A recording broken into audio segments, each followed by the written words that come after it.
One attribute that Christians believe about God is that He is omniscient. Now that means that God knows everything that has happened, God knows everything that is going to happen, and God knows everything that could have happened but didn't.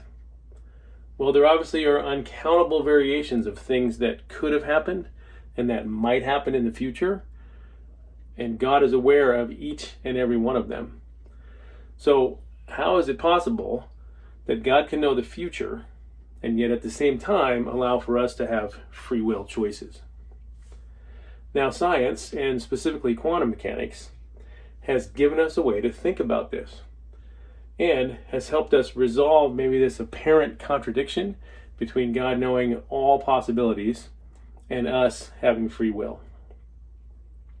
Well, one postulate of quantum mechanics is that everything that can be known about an elementary particle can be represented by a mathematical description called a wave function. Now, this wave function describes everything there is to know about the particle. For example, if we're talking about an electron, the wave function describes all possible locations where the electron can be located. Quantum mechanics also says that we don't actually know where the electron is until we look. And then when we look, it will show up in a specific location. Another law of quantum mechanics says that there are only certain allowable answers to where that electron could be. It can't just be anywhere. So there are several possibilities of places where the electron is allowed to be, but it isn't actually in one specific place until we make the decision to look for it. When we do measure the location of the electron, we say that this measurement collapses the wave function by fixing the electron in one of the allowable locations. Now we can use quantum mechanics to help us resolve the apparent contradiction between God's omniscience and our free will. So if we think of God of having something like a universal wave function in his mind that somehow describes the entire universe and contains all the possible choices that we are allowed to make.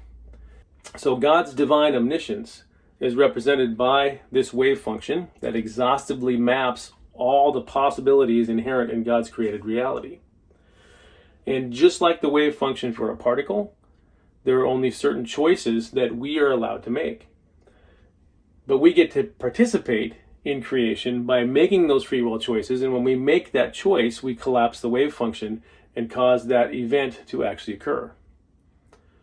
So God is omniscient because he knows the entire wave function and all the possible choices we have. But then we get to make a free choice, and doing so collapses that wave function and fixes that choice in history.